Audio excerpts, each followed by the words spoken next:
he stood there, hardly blinking, as if the loss of his own son hadn't broken even a shard of his pride. Not a memory, not one story, not even the briefest hesitation to respect who Garrison really was, while Janelle barely managed to hold herself together at the Humane Society, clinging to recollections of her son's kind heart and his abiding love of rescue cats. Kody, however, was in Wyoming, wandering on about signs he used to sell, such as grief was just another act he had to act.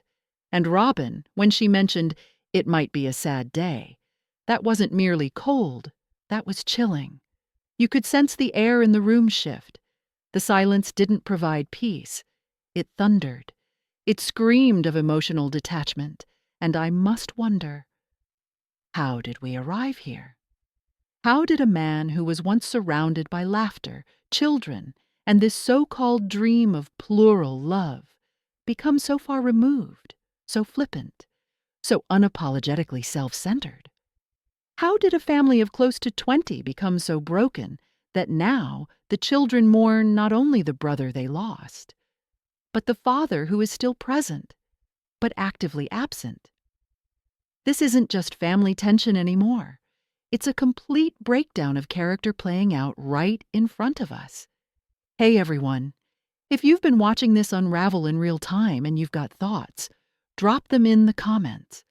Subscribe and hit that like button, because we're diving all the way in on what really happened to Kody Brown, how his ego, favoritism, and emotional immaturity slowly eroded every part of his family. This was never a love story. It's the aftermath. And it's time we stopped pretending it's anything else.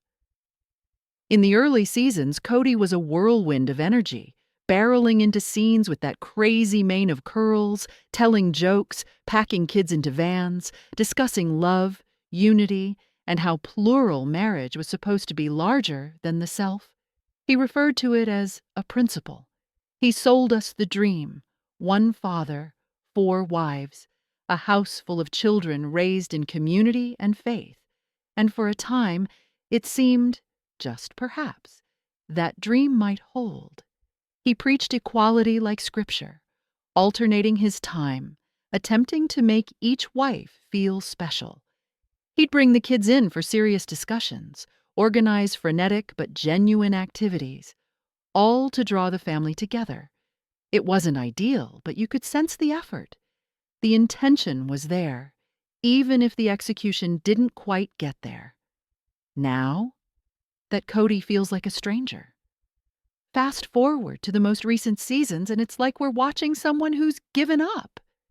The energy is gone, replaced by a blank, guarded, and emotionally shut down version of himself.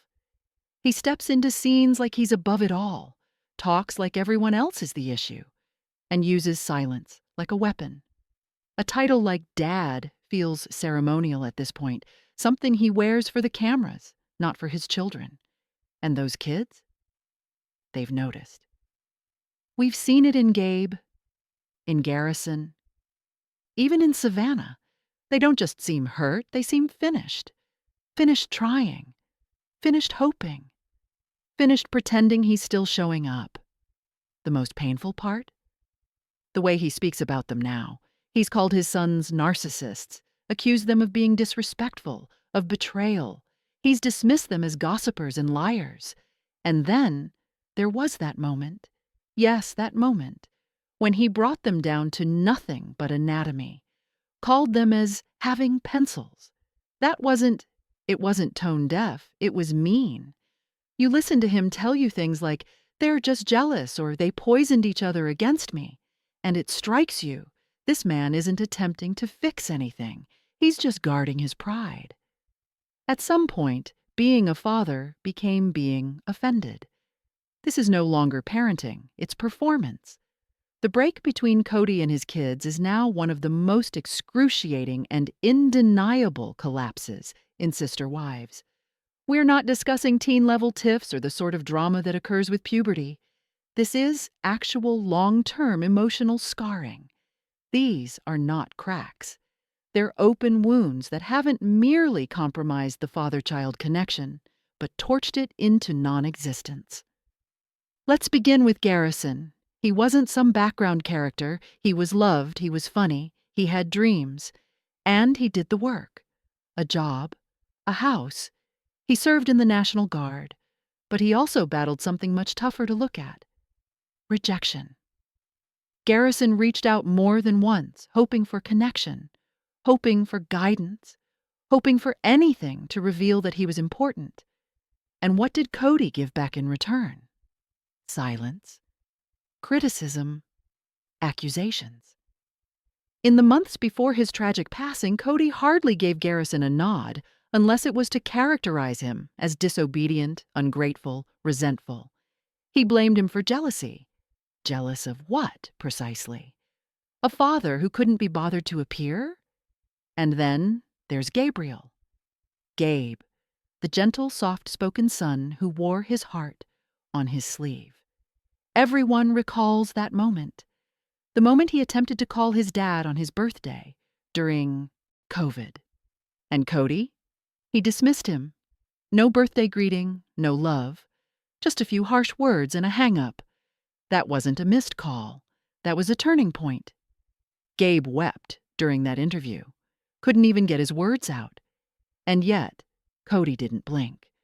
No remorse, no awareness, just more defensiveness.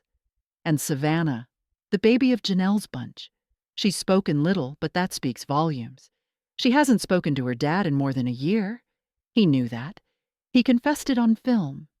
And yet, he shrugged his shoulders, as if it weren't his responsibility to make it right, as if a child was supposed to be the one who made the repair he caused, as if heartbreak was just something else a daughter had to carry in silence. And then there's Maddie. She didn't remain silent. She went on social media and told her truth. She gets the bigger picture, the favoritism, the double standards, the harm. When the family broke up, Maddie didn't mince words. She knew exactly who was arriving and who wasn't. And all of it culminated in a tragic way during the memorial episode for Garrison, as Janelle, Christine, and the rest of the family sat with their sorrow, eyes bloodshot, voices trembling, recalling who Garrison was. Kody and Robyn were somewhere else. They were in Wyoming, on holiday, at a theme town, riding stagecoaches, discussing old signs they used to sell. Not a moment of remembrance. Not even a single mention. There was no pause. No acknowledgement of the weight the family was carrying, not even for Garrison. Robyn said, "It might be a sad day, that's all." "No, I'm sad." But there were no shared memories. No connection. Just distance. Detachment. And it wasn't because they didn't have the time or the platform. They had camera crews, space, opportunity. They just didn't use it. And when Kody actually sat down to talk about Garrison, he couldn't help but make it all about himself. "I held him first," he said, tears in his voice. "Yes, mourning looks different for all of us, but when every sentence is I, and none are ever, he was, I miss, or I should have, it ceases to be mourning. It begins to be ego." While the rest of the family grieved a son, a brother, a friend, Kody grieved his reflection, the notion of being a good father, not the fact. And that hurts the most. If Kody's breakdown has been boisterous and agonizing, Robyn's part in it all has been every bit as chilling, only quieter, more deliberate, and in some respects, more devastating than most people are prepared to acknowledge. Robyn has spent years crafting a specific image of herself, the soft-spoken one, the misunderstood wife, the peacemaker. But peel away the trembling voice and the well-timed tears, and what's left is someone who has consistently distanced herself from the rest of the family, especially the kids who aren't biologically hers. Her manipulation isn't boisterous, it's covert. It's in the way she manipulates every situation to frame herself as the victim, even when the evidence yells otherwise. For years, she's complained about her kids being unfairly treated, about how hard it's been for her to be accepted. But now, after observing how emotionally absent she's been towards Kody's other children, particularly after Garrison's passing, it's evident the exclusion didn't merely happen to her. She assisted in creating it. In the most tragic scenes, the ones about Garrison's death, Robyn wasn't grief-stricken. She was inconvenienced looking. Her speech was cold, nearly robotic. She referred to the day of his funeral as a sad day. Not, I'm devastated. Not, I don't believe we lost him. Just, Kody is sad. But where was her sadness? Where was any indication that Garrison mattered to her? And then there are her kids. Yes, Solomon and Ariella are young. You can see them being protected. But Aurora and Brianna? They knew Garrison growing up. Common birthdays, holidays, family vacations, and yet, in the episodes dedicated to celebrating his life, their presence was palpably absent. No tears. No words. Silence. In the meantime, the other siblings, Savannah, Maddie, Gabe, were actual. Raw. Vulnerable. The kind of sorrow you only express when someone really counted. And perhaps the hardest thing to witness is how thoroughly Kody has been drawn into Robyn's sphere. She doesn't have to scream to manipulate him. She whispers, retreats, acts the tired wife. And Kody? He trails behind. The more Robyn spoke of not feeling safe, the more Kody drove his other children away, one by one, alone, overlooked, until, in the end, all that's left is Robyn, her 4 children, and a man who was once a father to so many, now holding on for dear life to the few remaining, in one relationship where he's always in the right. And this isn't merely sad, it's infuriating. Because during a time when this family needed to come together, Robyn remained in her bubble. She didn't reach out. She didn't offer up her heart. She didn't appear in any significant way. And that, silence? It said more than any tear she's ever shed on television, but here's where it all begins to make us feel a little twisted, because it's not just Kody and Robyn doing the harm. TLC, the same network that constructed this family's public platform, is completely complicit. They've seen it happen right before their eyes. They've witnessed the outrage, the comment boards being filled to the brim with sorrow and outrage. And yet, they continue to give the limelight to Kody and Robyn as if they are starring in a redemption story that never has to arrive. Let's be real. In the saddest episodes, particularly following Garrison's death, who was featured most prominently? Was it Janelle, sobbing at the Humane Society as she recalled the charitable nature of her son? Was it Savannah, standing silently, courageously by her mom amidst the destruction? Number. We hardly captured seconds of those intense, unpolished moments before the camera quickly switched back to Kody in Wyoming, rambling on about childhood memories and signs, literal signs, that no one viewing was interested in. And make no mistake, that wasn't a lapse in editing. That was intentional. They chopped a lovely, heart-wrenching scene at the Humane Society in 2 just to have more of Kody's narcissistic story. And Robyn and her children walked around like they were on a family vacation, laughing, sightseeing, having a good time, while the rest of the household mourned a crushing loss. How deaf to tone can you get? And TLC broadcast it. They decided to leave that in. At this point, everyone is tired of watching. You see it everywhere. Viewers fast-forwarding through all of the Kody and Robyn scenes, skipping whole episodes, even promising to stop watching altogether. Viewers aren't idiots. They notice the editing manipulation. They recognize when something's being fabricated to cover for the wrong individuals. And really? Wasting the network's time giving airtime to the 2 most detached, emotionally unavailable individuals in this family? It's demeaning.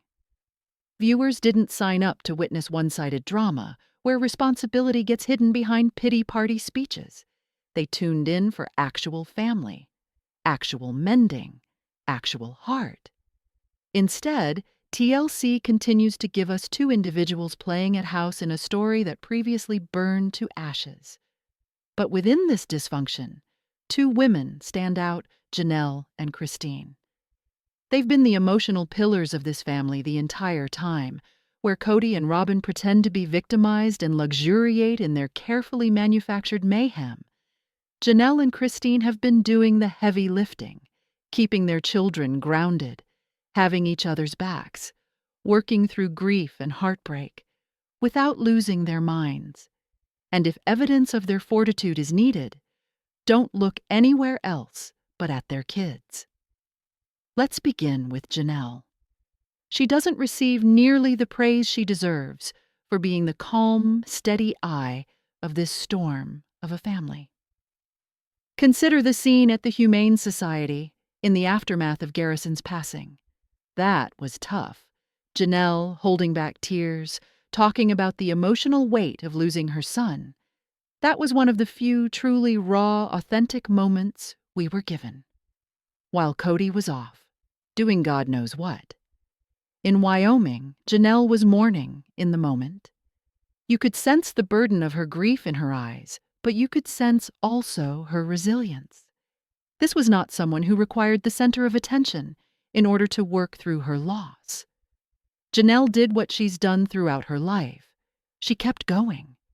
She remained steadfast for her children, for her loved ones. She didn't seek sympathy. She simply dealt with it, with serene dignity. Then there's Christine, who has been nothing less than an epiphany. Seeing her come into her own, not only as an individual but as a mother, has been inspiring in every sense. She evolved from the quiet, passive family partner to a warrior for herself and her kids. And let's be real, Christine's meltdown when she finally left Kody was one of the most impactful moments in Sister Wives history. That was not just a divorce. That was Christine taking back her life, her independence, and stopping the emotional abuse she'd suffered far too long. You could see it on her face. That was the face of a woman who'd been emotionally battered for years, yet still managed to find the strength to liberate herself. And she didn't do it just for herself. She did it for her children as well. Christine's kids, such as Peyton and McKelty, are evidence of the same strength. They're emotionally smart. They're self-aware. They are aware of their self-worth. Consider Maddie's interview, for instance. She talked so openly about what she and her brothers and sisters are going through. They're not just sitting around waiting for Kody to arrive with emotional maturity. They've learned to keep moving on, with or without him. They understand their mother did the best she could, and they respect her for it. That's the kind of emotional maturity Kody never provided them, whereas Kody keeps things hidden from his feelings and shirks responsibility. Christine and Janelle have pulled this family on their backs. They've provided their children with stability and affection that Kody wasn't able to. It's amidst all this mayhem that they're the ones showing their children how to deal with loss, how to deal with difficult truths, and, most importantly, how to protect themselves. Kody may be the dad, but Janelle and Christine are the ones really raising the next generation, and the reality is, this didn't have to be their story. None of it. If Kody Brown had the emotional maturity to prioritize his family over his ego, if he had really bonded with his wives and children, perhaps things might have been different. Perhaps the kids wouldn't have felt emotionally neglected growing up. Perhaps his wives would not have felt used, discarded, and eventually shattered. But instead, Kody's immaturity broke everything. Not the marriages alone, but the relationships, the trust, and the meaning of family itself. And as the dust settles, it's difficult not to wonder, how much longer is TLC going to support Kody and Robyn? It's not the first time they've been given center stage while the rest of us get to clean up the wreckage. And let's be real. If this is the next chapter, TLC wants to write, they better listen to the actual heart of this story. It's women like Christine, Janelle, and the children who've been shouldering this show, shouldering the emotional burden that Kody never was able to. If TLC really wants to keep telling the story of this family, then they need to change the narrative, away from Kody's over-the-top theatrics, and to the individuals actually fighting for their emotional health. Do you think Kody ever has a chance to change? Or is this the foreseeable demise of a once innovative and revolutionary family? Let's start this conversation, because at the end of it all, it's time to turn the page. One that isn't all about constant drama and dysfunction, but about healing and growth, and the true heroes of this narrative, the women and children who've kept this family afloat with quiet courage and dignity. Can Kody ever actually change? Is there possibility for actual healing, or is it the final collapse of a previously groundbreaking family? I want to hear your opinion, because your voice counts in this discussion. If this message resonated with you, don't forget to like, share, hit that subscribe button for more honest takes. Thanks for watching, friends. We're just getting started.